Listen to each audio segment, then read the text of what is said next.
Hello guys, আমি Istak. Welcome to our channel. Guys, আজকের আমার কাছে আছে গ্যাস টর্চ, আর এটা হলো গ্যাস টর্চের নজেল। এটা ঠিক দেখতে এই রকম, আর এটা হলো বিউটেন গ্যাস ক্যান। এতে লো টেম্পারেচারে বিউটেন গ্যাস ভরা থাকে, যেটা আমাদের রান্নার কাজে ব্যবহার করা হয়। তো গাইজ, আজকের ভিডিওতে এই দুটো প্রপার ইনস্টল করে দেখাবো। গাইজ, ভিডিওটি স্কিপ করে বা টেনে টেনে দেখবেন না, ভিডিওটি শেষ পর্যন্ত দেখার অনুরোধ রইল। কারণ বিউটেন গ্যাস প্রপারলি ইনস্টল করতে না পারলে গ্যাস টর্চের এই গড়া থেকে বিউটেন গ্যাস লিকেজ হতে পারে, আর বিউটেন গ্যাস খুব তাড়াতাড়ি স্প্রেড হয়, মানে ছড়িয়ে পড়ে। আর তখন যদি আগুন জ্বালাও তাহলে বড় ধামাকা বা আগুন লেগে যেতে পারে। চলো গাইজ, তাড়াতাড়ি ভিডিওটি শুরু করি। ভিডিওটি ভালো লাগলে লাইক আর চ্যানেলকে সাবস্ক্রাইব করে আমাদের পাশে থেকো। গাইজ, এর মুখটা প্রথমে এরকম সোজা সোজা নিয়ে নিতে হবে।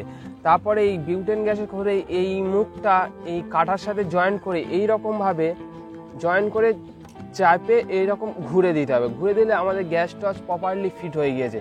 আর এটা হলো রেগুলেটর, এটা যত খুলবো তত গ্যাস বেরোবে। দেখতে পাচ্ছেন গাইজ কিরকম একটা আওয়াজ হচ্ছে শিশি করে। আর এটা হলো এই রেগুলেটরের এটা হলো গ্যাস টর্চের সুইচ। এটা যদি মানি তাহলে আগুন জ্বলে উঠবে। তো গাইজ, দেখতে পাচ্ছেন এখানে গ্যাস টর্চে আগুন জ্বলছে, কিন্তু আমরা দেখতে পাচ্ছি না খুব ব্রাইটনেস হওয়ার কারণে। তাই তোমাদের একটা কিছু জ্বালিয়ে দেখাচ্ছি আমি। গাইজ দেখো, গাইজ দেখলে তো আগুন ধরে গিয়েছে, দেখো।